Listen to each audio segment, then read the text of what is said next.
ওনাদের sugar daddy আছে, ওনারা এসে সুগার ডেডি ধরে নিয়ে কক্সবাজার, ইন্ডিয়া, কলকাতা ঘুরে বেড়ায়, লন্ডন, আমেরিকা। আমরা তো এটা পারি না, কারণ আমরা তো জাত অভিনেত্রী, আমরা আসছি অভিনয় করার জন্য, আমরা তো এখানে ব্যবসা করতে আসি নাই। অভিনয়টা আমাদের মূল পেশা। এখন আমাদের তো মানে আইফোন লাগবে, এটা লাগবে, ল্যাপটপ লাগবে, এমন কিছু আমাদের তো আশা নেই। আমাদের আশা একটাই যে আমরা ভালো অভিনয় করবো, আমরা ভালো একটা অভিনেত্রী হবো, এটাই আমাদের স্বপ্ন। মেঘলায়ন্তরায় আমি, মেঘলায়ন্তরা, জামালপুরের মেয়ে আমি সবার সেরা, চির সবুজ গ্রাম আমার পাহাড়ে ঘেরা, মেঘলায়ন্তরায় আমি, মেঘলায়ন্তরা। ছোটবেলায় যখন সিনেমা দেখতাম, সাবানা কাঁদলে পরে আমিও কাঁদতাম, অভিনয় দেখে দেখে দিশে হারা, মেঘলায়ন্তরায় আমি, মেঘলায়ন্তরা। কেন হলো দেখা রে তোমারে দেখলাম, যারে আমি একেবারে হারাইলাম। এই গানটা গিয়ে আমি অসংখ্য টাকা আমি মানে জনগণের কাছ থেকে উঠিয়ে আমি বন্যার্থ মানুষের সহযোগিতায় গিয়েছিলাম পালকি শিল্পী গোষ্ঠীর পক্ষ থেকে। আরেকটা গান ছিল মালাই বড় জালারে, মালা রাখবো না, মালা গাঁদবো না রে। আমি যদি সারা রাত শুতে ছিলাম, আবার সকালবেলা এখানে আসছি, গলাটা ভাঙা, ভয়েসটা ভেঙে গেছে। আমি একজন নৃত্যশিল্পী, প্লাস এখন ইদানিং আমি গান করি। স্টেজ পারফরমেন্সের কারণে আমার অভিনয় শিল্পী সংবাদ যাওয়া হয়নি, যার কারণে আমাকে ভোটার বানানো হয়নি। আমি নিজের কারণে, এটা আমি সদস্য, তখন অনেক আগে আমাকে বি ক্যাটাগরি দিয়ে রেখেছিল, তো যোগাযোগের কারণে এটা হয়নি, ভোটার হতে পারে। স্টেজ পারফরম্যান্স নিয়ে এখন ব্যস্ততা দিন কাটাচ্ছেন, এটা তো? জি জি, এখন স্টেজ পারফরমেন্স নিয়ে মানে আমি গানটা নিয়ে বেশি একটু কাজ করতেছি। পাশাপাশি যে আমি অভিনয় ছেড়ে গেছি তা নয়, সিনেমার সাথেও আছি, ওয়েব ফিল্ম, ভালো ভালো ওয়েব ফিল্ম গুলো করতেছি। সেই সাথে আমার নিজস্ব একটা প্রোডাকশন হাউস আছে, মেঘলায়ন্তরা মাল্টিমিডিয়া, সেইখানে প্রযোজনা করে আমি কাজ বানাচ্ছি। আমরা যতটুকু জানি যে আপনি নিজেই গীতিকার নিজেই শুরু করেন অনেকটা আপনার, সেক্ষেত্রে কি কি গান আপনি নিজে তৈরি করেছেন একটু বলবেন কি? আমার নিজের অনেকগুলো গান আছে, যেটা আমার নামে একটা গান আছে ভাইরাল গান, মেঘলায়ন্তরা আমি, মেঘলায়ন্তরা, জামালপুরের মেয়ে আমি সবার সেরা। আর একটা গান আছে, সেটা একটা সিলেটি ছেলেকে উদ্দেশ্য করে, উনি আমাকে একটু কটাক্ষ করে কথা বলেছিল যে গান সবাই গাইতে পারে না, উনি চাপাবাজি করতো, ওনাকে নিয়ে একটা গান লেখা আছে, সিলেটি পরে তার অন্তর কালা, জামালপুরের মেয়ে আমি অনেক ভালা। এরকম অসংখ্য কয়েকটি গান আছে। তাছাড়াও আমি ফোক গান বেশি ভালোবাসি, যেহেতু আমি জামালপুরের মেয়ে, জামালপুর, ময়মনসিংহ, কিশোরগঞ্জ, এখানে ফোক গান বেশি হয়। আর আমার গানের মানে গুরু হলো সিলেট থেকে শুরু, আমি সিলেট থেকে গান শিখেছি এবং সেইখানে পারফরমেন্স করে আমি ঢাকা শহরের সমস্ত বাংলাদেশি গান করে বেড়াচ্ছি এখন। সরি, সবচেয়ে জনপ্রিয় গান কোনটা? সবচেয়ে জনপ্রিয় গান হলো, আমি এই যে গেল বন্যায় আমি গান করে, চাঁদপুরে যখন বন্যা আসলো অনেক মানুষ হাহাকার করতেছিল, তখন আমি দুইটা গান বেশি গিয়েছিলাম।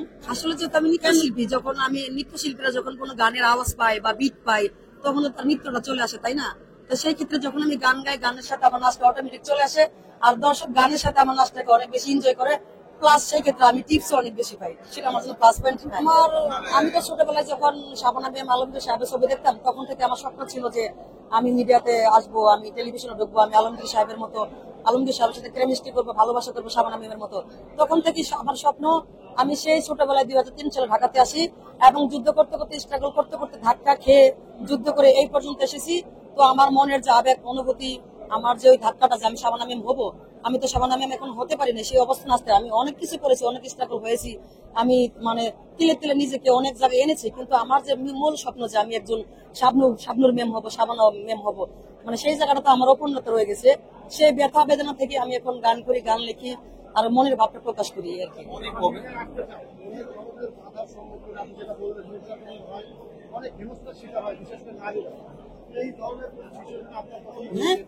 আমাকে তো আমার তো বিএফডিসি চিনতে 15 বছর লেগে গেছে। এই 15 বছর আমার জীবনে কত ধাক্কা, কত কিছু যে বয়ে গেছে। এখনো তো মানুষ আমাকে অনেক অনেক মানুষের ধাক্কা খেয়ে, মানুষের অপমান অপদস্থ, মানুষের নেগেটিভ, এগুলাকে আমাদের পার করে তো এখানে আসতে হয়েছে। বাবা মা সাপোর্ট ছিল না, ফ্যামিলির সাপোর্ট ছিল না।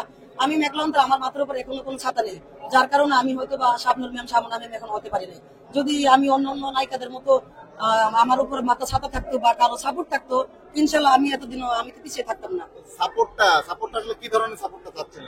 সাপোর্ট বলতে দেখেন যে এই দেখেন ধরেন ইতিকা পাল একটা ভারতের অভিনেত্রী, ইন্ডিয়ান, তো সে হুট করে এসে শাকিব খানের সাথে সিনেমা করে ভাইরাল হয়ে গেল। আমাদের বাংলাদেশে কি এমন কোন ডিরেক্টর নেই, এমন কোন নায়িকা নাই যে সাকিবের সাথে যদি আমি সিনেমা করি আমিও ভাইরাল হবো, তাই না? বিষয়টা এরকম। যেমন জিল্লু মালদে ক্যারেক্টার, জিল্লুর একটা অভিনয় ছিল, সে একটা ইন্ডিয়া কলকাতার। আমাদের বাংলাদেশে কি এরকম কোন অভিনেতা ছিল না? এটা যদি আপনি সাংবাদিক, আপনি যদি করতেন, আপনি কিন্তু ভাড়া লইতেন, আপনি চুলগুলা কিন্তু ওইরকম এই জিল্লু মাল দিয়ে, জিল্লু হেলিকপ্টার খবর দিয়ে, তো বিষয়টা এরকম। সেখানে যদি আমাকেও দিত জিল্লু মাল দিয়ে ওনার বডিগার্ড হিসেবে, আমিও ভাড়া লইতাম। তো বিষয়টা হলো এখানে সিন্ডিকেটের কারণে আমরা কাজ পাই না, বা আমরা যারা আছি অভিনয়ের পাগল। সিন্ডিকেটটা আসলে কোথা থেকে দেখছেন? আসলে সিন্ডিকেটটাকে শুধু ছেলেদের জন্য না মেয়েদের জন্য দেখছেন এখানে? এটা সবার ক্ষেত্রে। ধরেন যে কোনো ডিরেক্টরের সাথে কোনো একটা মেয়ের ভালো সম্পর্ক আছে, তাকেই কাজ দিবে। আমার সাথে হয়তো আপনার বনিবনা হয় না, বা আপনার কোনো কন্ডিশন আমি রাখতে পারি না, বা অনেক সময় কন্ডিশন রাখলেও আপনি আমাকে ধোকা দেন, সেক্ষেত্রে পরিমাণটা কি একটু আমাদেরকে বলবেন? সেটা বিভিন্ন কন্ডিশনে, ভালোবাসার হতে পারে, টাকার হতে পারে, বা অন্যান্য স্বার্থের হতে পারে, বা আপনি আমাকে দিয়েছে কোনো স্বার্থ হাতিয়ে নিতে পারেন, এরকম হতে পারে। কন্ডিশনের তো অভাব নেই। আর এমন আছে যে বাংলাদেশে তো আমাদের অভিনেতা অভিনেত্রীর অভাব নেই। যেমন আমি থিয়েটার করি, দৃশ্যকাপড়তে আছি, আমি থিয়েটার করার পরেও যে আমি ধরেন চলচ্চিত্র দিয়ে কিন্তু আমার শুরু, এখন আমি থিয়েটার করি, গান করি, নৃত্য করি, তাহলে আমার মধ্যে কিসের অভাব? আমাকে চান্স দেওয়ার পরে যদি আমার অভিনয় ভালো হইতো না, বা আমার কোনো দিক দিয়ে মানে আমার ফেল্ট হইতো, তখন বলতে পারতাম তোমাকে আমি চান্স দিয়েছিলাম, তোমারটা হয়নি। সেই ক্ষেত্রে আমি মানতে পারতাম আমাকে চান্স দেওয়া হচ্ছে না, ভালো কোনো কাজে আমার কভার করা হচ্ছে না। সেই ব্যর্থতা থেকে আমি নিজে এখন গান লিখে নিজের বেদনাগুলো প্রকাশ করি। আপনাকে আসলে কেন চান্স দেওয়া হচ্ছে না? আসলে আপনি নিজেরটাকে কখনো ধরতে পেরেছেন কিনা যে এই কারণে চান্স দেওয়া হচ্ছে না, এরকম কিছু? এটা কেন বলতে পারি না, তবে যতটুকু জানি যে সিন্ডিকেট এখন সবাই এসে অনেক মেয়েরা নতুন এসে বলে যে আপনার যা লাগবে আমরা তাই দিয়ে দেবো। কিন্তু আমরা তো পুরান আর্টিস্ট, আমরা তো জানি যে কে সিনেমা বানাচ্ছে, কার হাতে সিনেমা আছে, কার হাতে সিনেমা নেই। আমাদের অনেক ডিরেক্টর আছে, দেখবেন যে এক্স বাইট মুক্তিযোদ্ধা বসে তারা সিনেমা বানিয়ে ওখানে রিলিজ দেয়। আমরা তো সেই সমস্ত লোকদেরকে চিনি, চাপাবাজি বাড়লে সেটাও আমরা ধরতে পারি। আর আমরা তো সবকিছু জানি বিধায় হয়তো আমাদেরকে কাজ দেওয়া হয় না। সুপারটেরি আমি পাইনি, এরকম প্রপোজাল পাইনি, বরং আমি আরো নিজের পকেট থেকে ছেলেদেরকে কেনাকাটা করে দিই, মার্কেট করে দিই। কেউ যদি আমার জীবনে আসে, উল্টা সে আমার টাকায় খায়, আমার টাই পরে, আমার নামে বদনাম করে বেড়া, আমার নামে উল্টা পাল্টা বাজ বলে বেড়া। সুগার মাম্মি আমার ভালো লাগে না, সুগার মাম্মি সুগার ডেডি আমি কি করবো? এগুলো তো আমার আসলে, আমি তো বললাম এগুলো আমার পেশা না। সরি,